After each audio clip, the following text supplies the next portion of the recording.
What is going on, everyone? Mike Sparacino here, alongside, as always, Brandon Wojno, and we got our boy Liam Gotimer back again. This is Pucks and Brews, and as always, I forget the episode number, but welcome anyway. Guys, the Colorado Avalanche have stopped the dynasty of the Tampa Bay Lightning. As one of our, as this pertains to me and Woj, as one of our high school teachers used to say, thank God.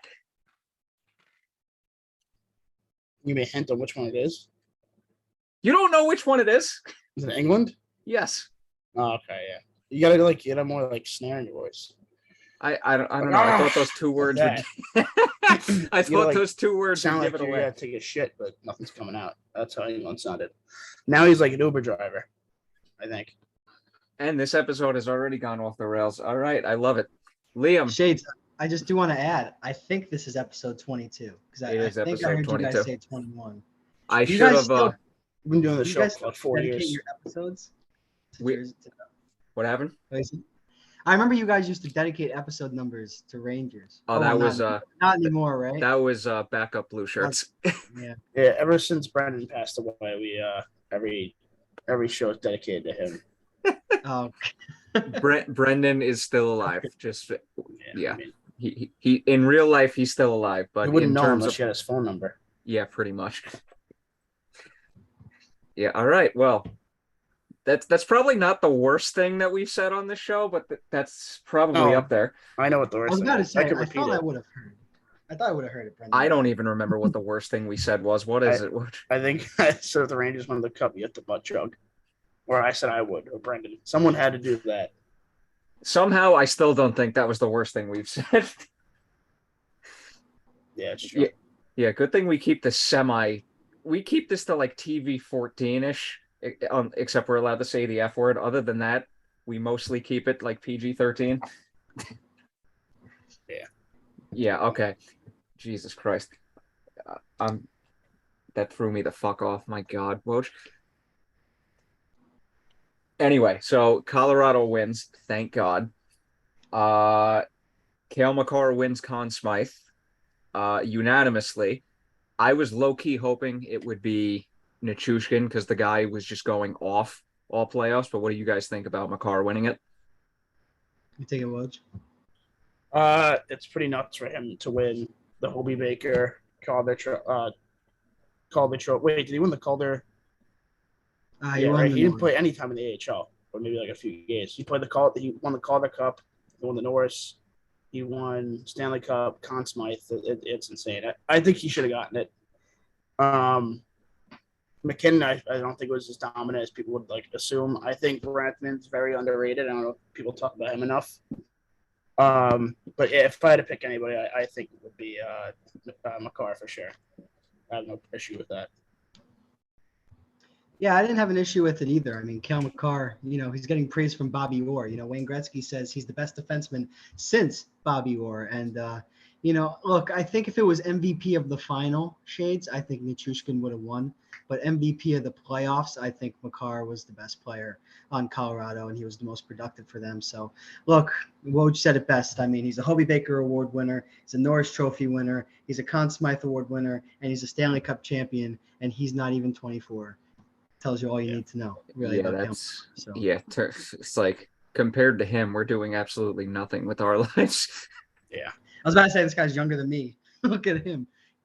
Yeah, dude. It's like you're getting old when there's professional athletes younger than you. Like that's when it really starts to sink in, and we're not even in our 30s yet, which is scary. Yeah, I would have always dread that day going up. I'm like, one day there's going to be a few studs. I'm like, yeah, no, I could barely even get up for a mental game. I can barely get out of bed. So, and that's just because I'm not a good morning person or waking up person. But my knees are operating at like 50%. Shades, you got to wake up in the morning first to be a morning person. You just sleep through it. You don't wake up till 12. That's a fair point. Although I will give myself credit. I did wake up before noon twice within the last week. So progress. Oh, congratulations. Yeah, progress. Yeah, I'm not gonna. Nathan McKinnon was your roommate. He beat the shit out of you every single day for not getting your shit together. Yeah, pretty much, probably. but hey, they still won. And you want to, speaking of winning a Stanley Cup, Jack Johnson. But He's a Stanley Cup champion. Oh my God, dude. he didn't win it with Pittsburgh, right? He joined them like the year after they won it the last time. I think so. Yeah. Okay. So But before. Jack Johnson is a Stanley Cup champion. Like, I'm kind of in more disbelief about that than Colorado just dominating Tampa the way they did at the tail end of that game last night. Jack Johnson, bro. Right. Yeah, you guys know the story about him, right? With the money and everything and his family. Briefly, Yeah, yeah. Not exactly. I think he left it up to his parents to like, oh, or he told them like take care with whatever his agent or whoever it was, money guy, and they completely lost everything. And that's when he signed the big deal in Pittsburgh, and then, yeah, so good for him that he finally won a cup, and he got to do it with his brother too. That's pretty cool. Yeah, and And speaking of his brother, he was the first one to get that cup handed to him after Landeskog. that was awesome. Yeah. And you know what? Just because Jack Johnson wasn't a top 4 defenseman on the Rangers doesn't mean he's not a good defenseman in the NHL. I mean, hey, he just proved it to you. He was a top 6 guy on the Stanley Cup champion. So, I guess all the negative comments were a little bit much. If he's only on a 1 year deal, he's going to get something probably over the summer. He'll get like a little bump up. He won't make the league minimum, but I think he'll get someone's going to pay him a little bit. Please, Drury, no. Yeah, no, that's no, we'll make that mistake again. like, if you guys thought I went on a rant last offseason, bringing Jack Johnson back would just reignite all that. We knew we'd rather have Jack Johnson over Pat Smythe. I would rather have neither. Yeah, but you got to pick. I'd rather have Johnson. I'd rather have Johnson because we could give him probably close to league minimum and not have to buy him out because of a 1 year contract. Nothing. Yeah. That's another story for the offseason. But 4-2. It was honestly, I enjoyed this cup final. I mean, games 1 and 2. Well, game 1 was more even. Game 2 was just a complete blowout. And then the series kind of just started to, all right, now we got something here. But as soon as Colorado went up 2-0, like, Tampa was done. What are your thoughts on that, Liam? Yeah, I mean, look, the first 2 games were kind of crazy, right? And I feel like we've kind of seen that a lot during these playoffs, especially out of the Western Conference. I mean, look at game 1 in the Battle of Alberta.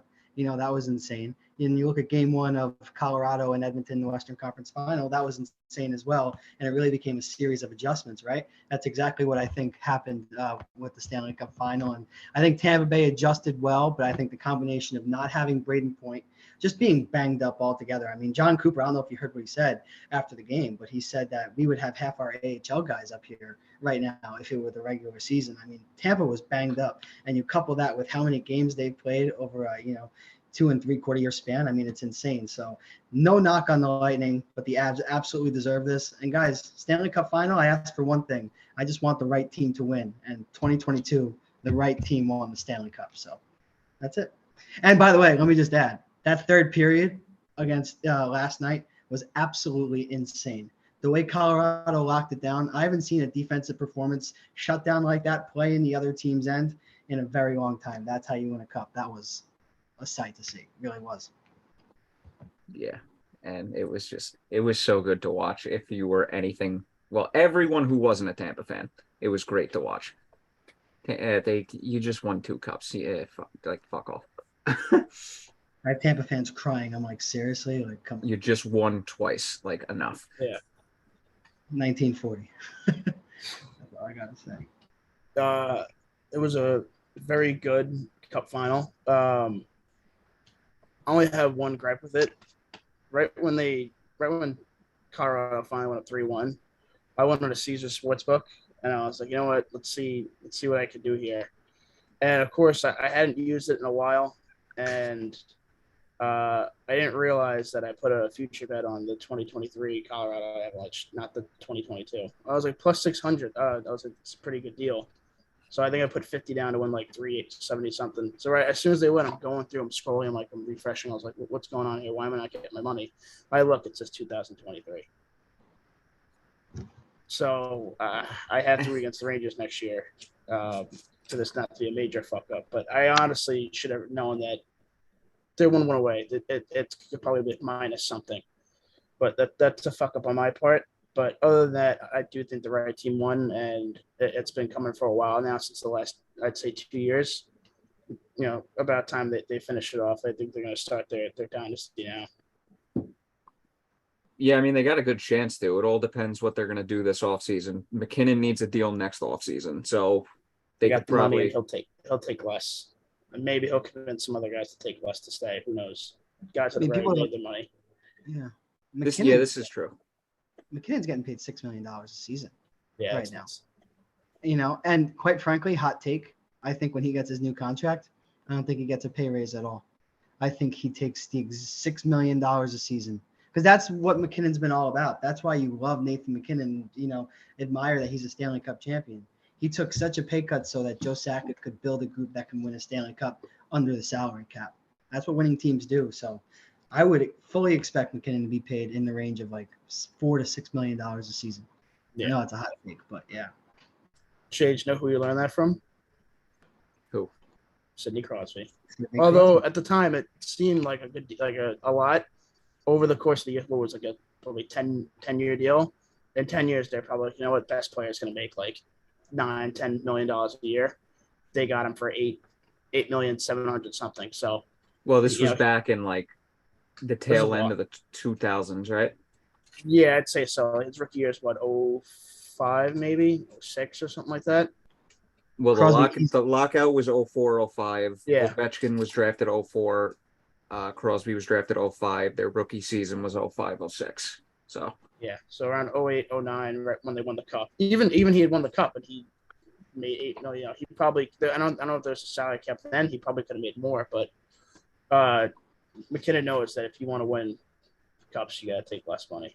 Yeah, and speaking of this, like, I think once you win, teams are a lot more willing to take less to play for you, opposed to a team that hasn't won it. Yeah. The last couple of years. Pat Maroon, Corey Perry, two examples of that, right? There's nobody more cap strapped than the Lightning, and Pat Maroon signed a 3-year deal, getting paid under $900K a year to stay with the Lightning. That's exactly what. Realistically, like, who was gonna pay the guy? I would have. Pat Maroon coming off of a Stanley Cup, he's a bottom 6 player. I would have. If I were the Rangers, I would have wanted to be all over it. Corey Perry.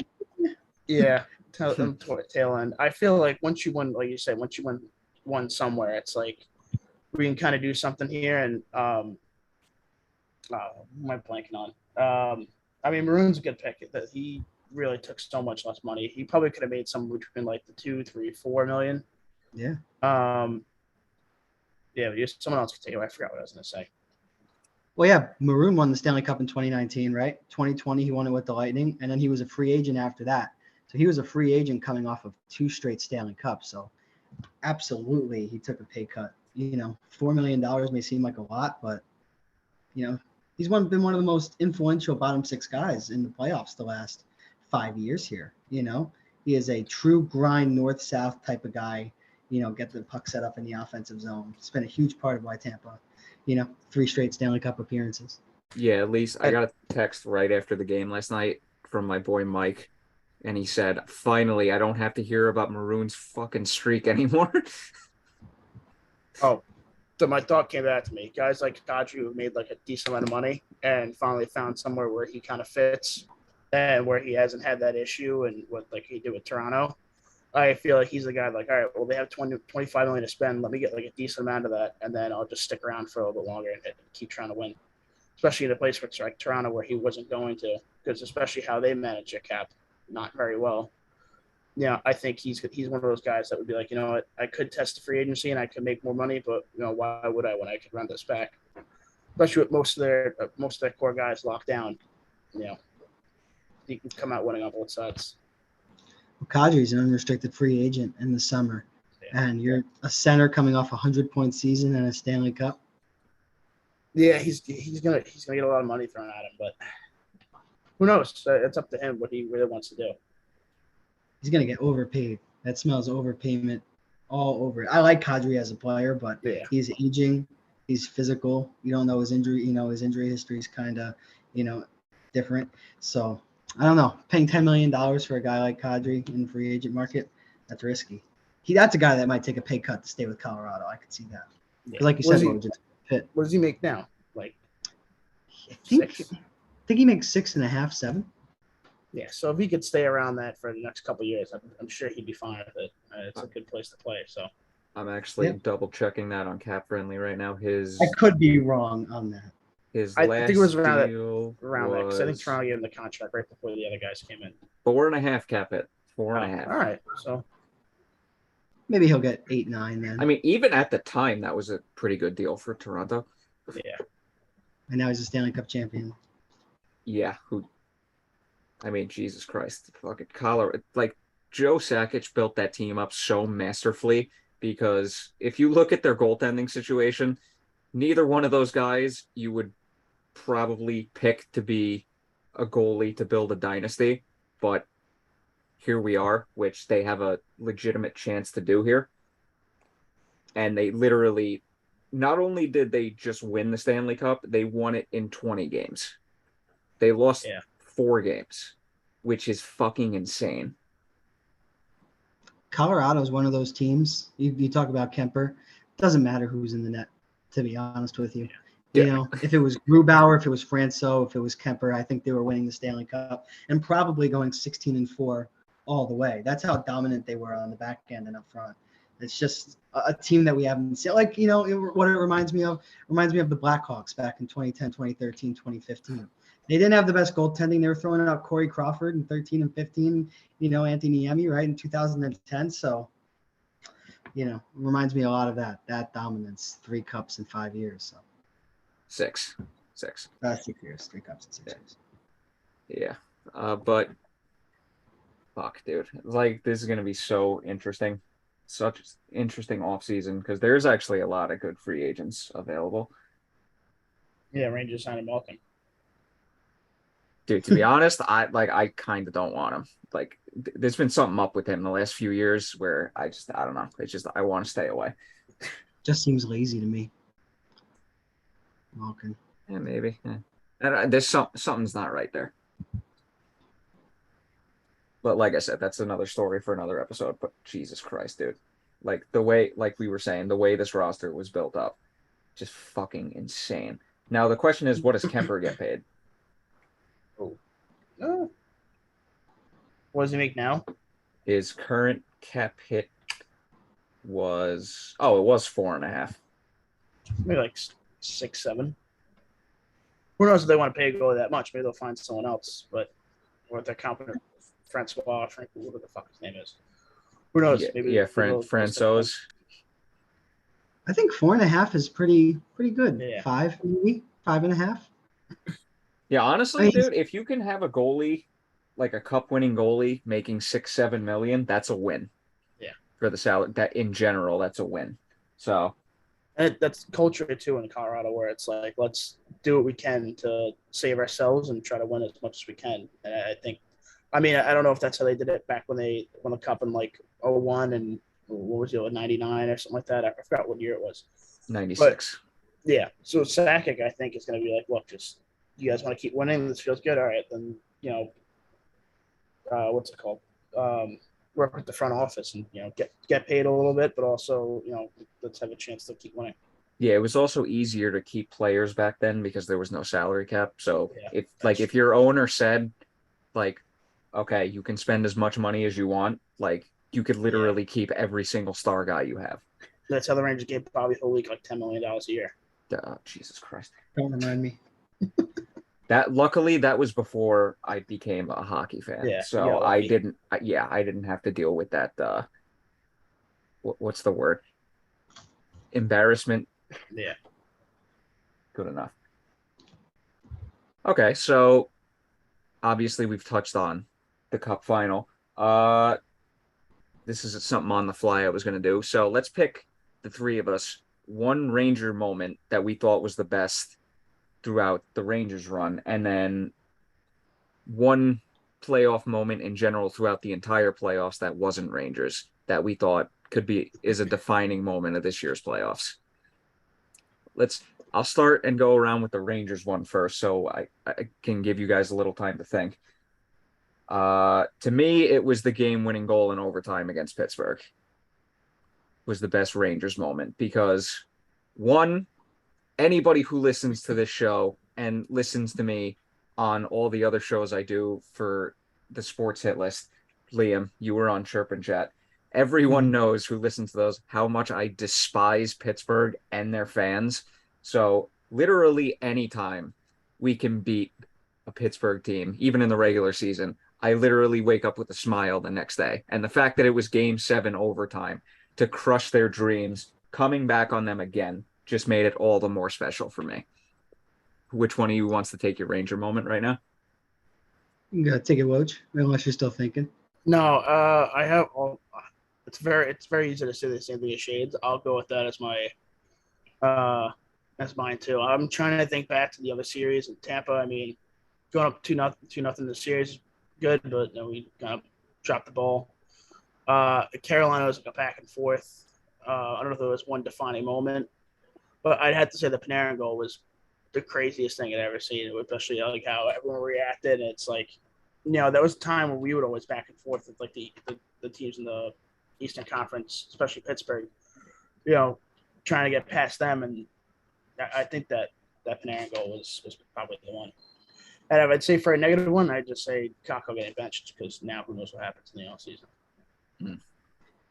Yeah, that's I mean, a good point. I can't disagree with either of you guys. The Panarin goal was huge, right? But for me, I have two moments that are not the Panarin goal. One is Chris Kreider's goal with a minute and a half left in Pittsburgh, because you knew if they won Game 6, they were going to go back to the Garden and they were going to find a way to win Game 7. And the luck that went into that goal, just taking a shot low on the pads, Ming misplaying the puck with his stick, falling over him. And like you said, Shades, I don't like Pittsburgh fans as much as you do. Seeing all the Pittsburgh fans crying, well, hilarious, a minute and a half left, knowing that they have to go back to MSG without Sidney Crosby and try, to win a Game 7, something they were unable to do. So that's one. And for me, Game 7 in Carolina, they had no life in Carolina in the first 3 games they played there. And you know what? They went back to Game 7, and that was the most dominant game they had in the entire run. And, to just go into a building where they had so many horrors and win that game as in dominant fashion as they did. That was impressive. And that's when I knew that this team was just a little bit different. And Woj, you mentioned that they went up 2-0 on Tampa and ended up losing the series. It was just such a heartbreaking feeling. But you look back on the run, with smiles, and those 2 moments are big ones for me. Yeah, I'm going to disagree with you, though. I thought Game 2 against Tampa was by far our best game of the playoffs, and it wasn't close. The only won 6-2? Probably. What was that game? No, I think Game 1 because he came out flying. Like right away. That's why I was like, oh, we got this. Yeah, it was. I might be mixing Game 1 and 2 up against Tampa. I was about to say Game 2 they struggled. Game 1 they looked really good. Yeah, it was probably that game. It's like I said, my brain is like in shambles right now, and it's only going to get worse for the next 24 hours. I'd say my run-up would probably be Hedel, like just stepping up, seeing like finally a young kid in the playoffs, or just a young kid in general actually kind of start to light it up. I think he kind of took it by storm. But I mean, then again, we'll see what happens next year in the regular season. But that would be my probably second to see like finally something like that kind of happens with us. And you know what? It's important to say that the Rangers do not go as far as they do if Hedel, Lafreniere, and Kakko are not put together. If they had to rely on a different third line, we would have been bounced in the first round by Pittsburgh. That's how important they were. Yeah. And also, well, I mean, Pittsburgh, they just stunk this year. So, yeah. The Rangers did have no business losing that series, but Jesus Christ. They really got to make us stress out, don't they? Yeah. All right. What would you say was your guys' defining moment of the playoffs? I'll expand the parameters a little bit. It doesn't have to be one specific moment or one specific game. It could be a series or something that happened across multiple games, just to make it a little easier for you guys. You know what comes to my mind? And, not a lot of people are going to talk about this team, right? Because the Avs won the Stanley Cup. The St. Louis Blues. took the Colorado Avalanche to 6 games. That's as far as the Lightning took them. And you know what? They only had 4 losses en route to their Stanley Cup. 2 came against the Lightning, 2 came against the St. Louis Blues. Yeah. I think the Blues deserve some credit. And that if Colorado was not on their A game, they could have came out of the Western Conference and they could have beaten the Tampa Bay Lightning. I really do. So they won the Cup 2 years ago. 3 years ago, everyone wants to forget about the Blues. Don't, because they're a really good team and they're right up there with the Avs in that Central Division. So that's my takeaway. I'm glad you said that. I just want to bring up one thing. That was arguably the best series of the whole playoffs. Yeah. It was. Okay. Okay. For mine, I don't know if I watched a second of this series, but I think Tampa just shit pumping Florida after the year they had. I know it's like a thing where the President's Trophy winning team just shits the bed every year. They don't make it, or very rarely they do. I had to say that was pretty crazy to see because I thought Florida was a lock for the Cup. And then the next thing is McDavid cheating on his girlfriend or wife, whatever she is. Yeah, I love how that got swept under the rug because of everything else that was going on. Don't forget about the Sammy Blais story. The what? Sammy Blais. Oh, You in here? right. I heard about it, but I was just like, you know what? I don't even want to look into this. I was just like, as soon as I heard what it was, I'm like, wait, what? Chances are it was an inside joke. Who knows? But I mean, I think it's a way of speaking in French. So, yeah. Who knows? But I was just like, you know what? I'll just leave it at that, and I'll let other people talk because I don't want to know anything more about this. Yeah, stay out of the incest. All right. Well, I didn't want to say that, but thank you. No, it's like a normal term. It's not like. Yeah, I know. I just okay. I just didn't physically want to say that word. Yeah, you're right. I mean, we did. You know what? Fuck it. We do have a podcast called Pucks and Brews where we openly promote drinking alcohol. So, fuck it. Oh yeah, I hope everyone's enjoying a drink of choice, alcoholic or non-alcoholic, because I always fucking forget to say that. This is the only liquid I have in my desk. Cherry Pepsi, nice. What the fuck is that? It's like nasal spray. I'm not drinking it. It's just here. Oh, imagine if you did drink it. This is like a thick liquid, but it's like gel for suntan. I don't know. I have nothing up here. I'm just rocking my water bottle right now because I made coffee earlier. So every time I make coffee, I'm not going to Dunkin' for a cold brew. Fuck that. Why spend $4 when I can spend nothing? Yeah, that's the biggest scam in America. Getting a medium coffee for $4.50. I'll go on this side tangent in a second. Let me just get back to my moment of the playoffs. The weekend of the 5 Game 7s. 5 Game 7s in 2 days. Just fucking fantastic hockey that capped off a great first round. Would you guys I don't know if it's definitely up there with the 2019 first round. Would you guys say it was better? 2019, was that Washington, Carolina in 7? Or was it Washington, Carolina, Columbus sweeping Tampa. Yeah. And that was the year all the upsets. That was Pittsburgh beating Philly?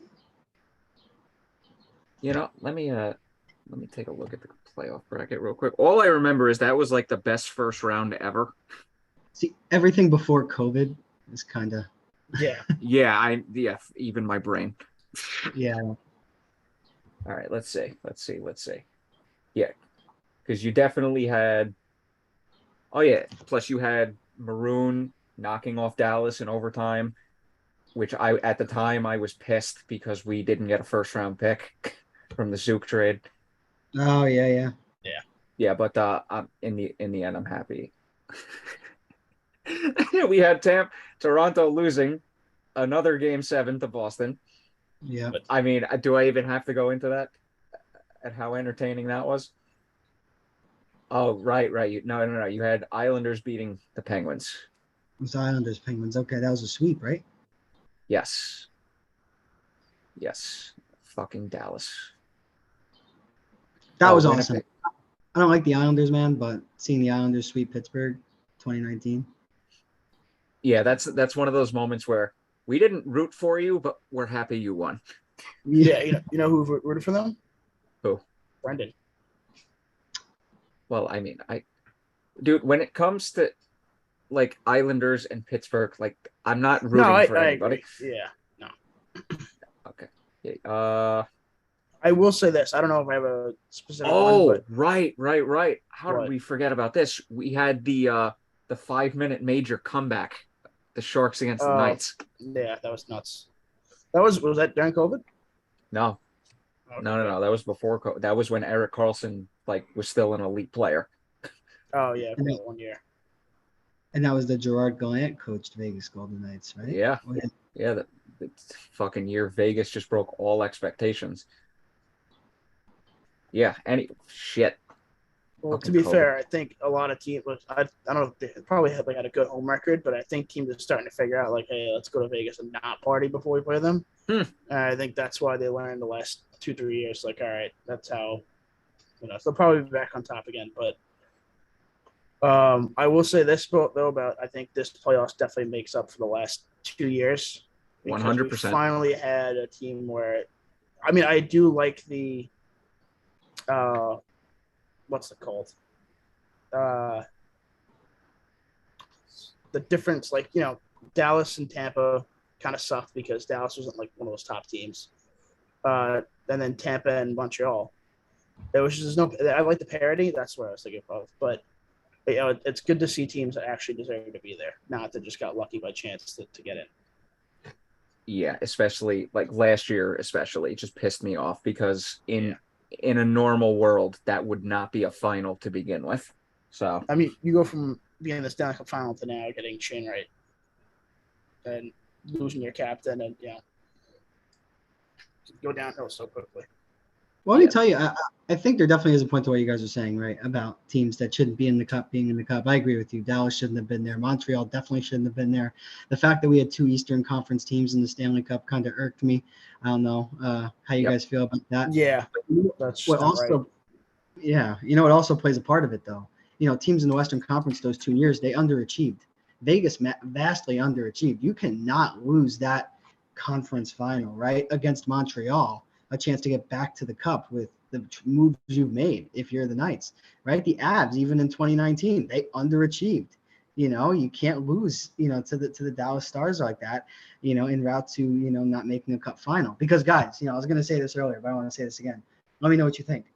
The Colorado Avalanche, they may not have won the Stanley Cup in the last 3 years, but I think for the last 3 years, we've known who the best team in hockey was, maybe outside of the Tampa Bay Lightning.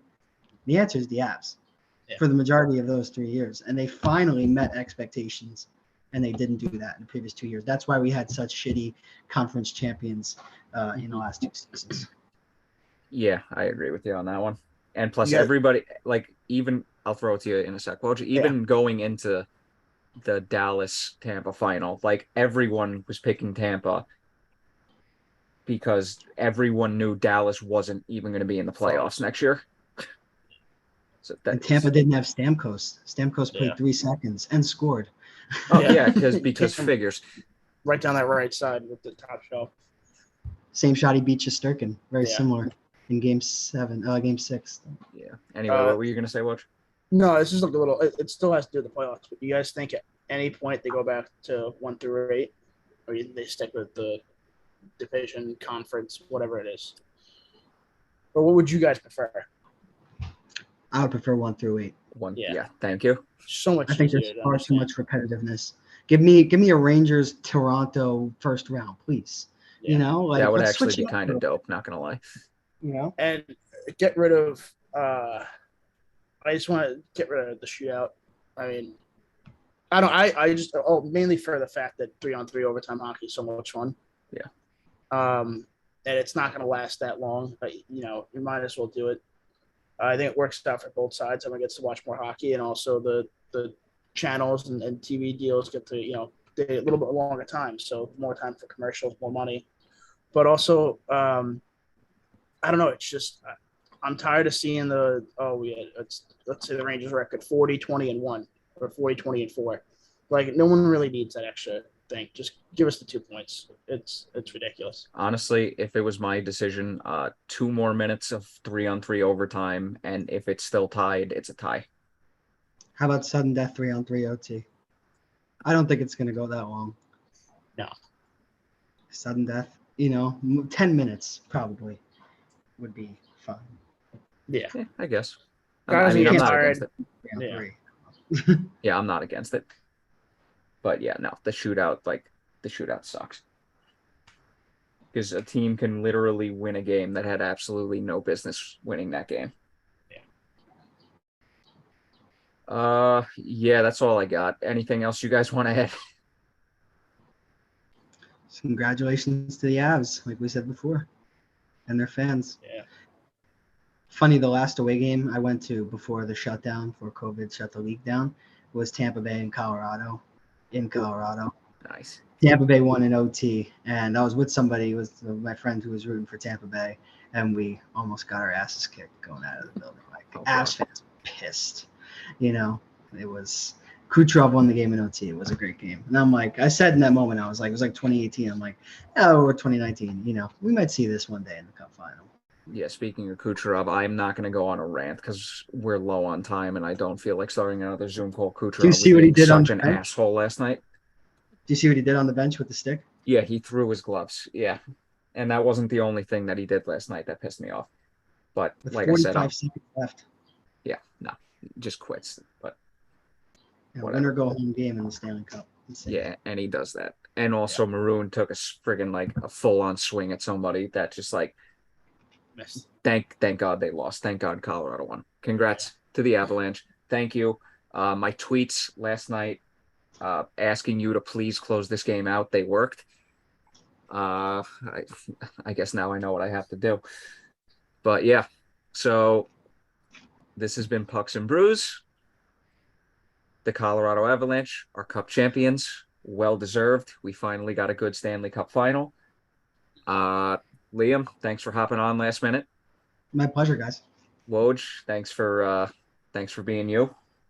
You're welcome. I'm an acquired taste, but I agree. Well, I mean, if you think about, I'm an acquired taste too, because you hear the sound of my fucking voice. So, yeah. Anyway, this has been episode 22 of Pucks and Brews. Hope you enjoyed. Follow us on all of our social media listed in the description below. And we'll catch you next time, which is probably going to be right before the draft or right after, one of the two.